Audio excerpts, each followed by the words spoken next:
бір шалғай ауылдық жерде ертеректе болған оқиға екен. Бір қыз бен жігіт үйленіп, ұлан-асыр той жасапты. 30 күн ойын, 40 күн тойын өткізіп, абыр-сабыр адам аяғы басын қылыраған кешкі апақ-сапақ мезгіл болса керек. Жас келін отауынан шығып дәретке шықпақ болыпты. Бұл жердің қыр-сырын білмейсін деп қасына күйеуі де ере шығады. Жеке отаудан сәл әрігерек бір түп шеңгелдің түбіне қарай жас келін шапанды желең бүркеніп алып кете барады. Ақ көйлегінің етегі жер сызып бұрандап бара жатқан келіншегіне сыртынан сүйсіне қарап күйеуі шеттеп қала береді. Сол мезетте кеште қоюланып ай туады. Шеңгел жақтан үп еткен сыбыс жоқ. Күйеуі дыбыс береді, тым-тырыс. Сәл тыңдап, ал мен бара жатырмын дейді. Үн жоқ. Жігіт ақырындап бір түп шеңгелге жақындайды. Келсе жан жоқ. Жаңа ғана көз алдында құманын алып, дүзге кеткен келіншегі құмға сіңгендей ғайып болыпты. Жігіт аттанды. Ауылды басына көтереді. Бүкіл ауыл ат тұяғы жетер жерге дейін келіншекті іздейді. Келіншектің ауылына хабаршы шабады. Бүкіл ел жұрт аяғынан тік тұрып іздеу салады. Ұшты-күйлі бір дерексіз кетеді. Көрдім білдім деген жан болмайды. Сөйтіп күйеуінің дәл көзінің алдында келіншегі ізім-ғайым жоқ болыпты. Арада жылдар өте береді. Келіншектен бір хабар жоқ. Жұрттар сан-саққа жорып, бұл оқиғаның әзі суып күдерлерін үзе береді.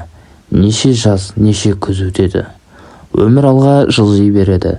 Бір күні кеш қоюланып түн түнегіне түсе бастағанда, сол ауылға алыстан баяу жылжыған бір бейне жақындай түседі.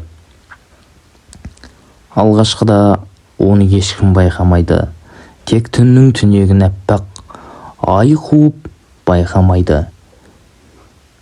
Тек түннің түнегін әппақ ай қуып айнала ағарағандай көрінгенде ғана сыртта шаруасымен жүрген бірен-саран адам сұлбаны байқайды. Жақын маңда жаяу адам келетіндей ауылда жоқ. Жұрт жиналып, бүгін екен деп жапан даладан келе жатқан жалғыз адамды күтеді. Жолаушы жақындағанда жұрт гу ете қалады. Жапырлап жол ашып, ләм-мим деуге халдері келмей аңырап қалады. Басына шапанын бүркеніп ап, ақ көйлегін етегі жер сызып, қолында құманы бар бір келген жоғалып кеткен келіншек еді. Тап бір жаңа ғана түзге шығып келгендей асықпай өзі отауына енеді. Он босағаға тізе бүге беріп, үф деп терең демін шығарады да бір жағына қарай қисайып құлай береді. Сол құлағаннан ол есін жимастан 3 күннен соң бақилық болады. Қыздың әкесі қолынан келгенін аямай, қызын тірі алып қалғысы келіп, бар тәуіп бақсы бәлгерді жинайды. Еш қайран болмаған екен. Көпті көрген атағы жер жарған молда айтыпты. Менің байымдауымша, бұл қыз күн мен түннің алмасу сәтінде көшіп бара жатқан перінің көшіне тап болған сияқты. Күнмен жағаласып ұйықтама, күн батарда жас келіншек суға бармасын, жалғыз түзге шықпасын деген ырымдар бар екен. Күн мен түн алмасарда перілер әсіресе белсенді болады екен. Бұл сондай періге соқтығысып қалған сияқты. Көшкен перілер өздерімен ілестіріп кеткен. Енді бұл дүниелік адам емес депті.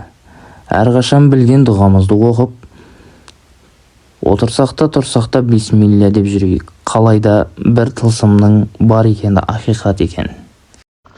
Арнаға жазылып пікір қалдырыңыз және достармен бөлісіңіз. Осылайша көпшіліктің көруіне себепкер болыңыз. Рахмет.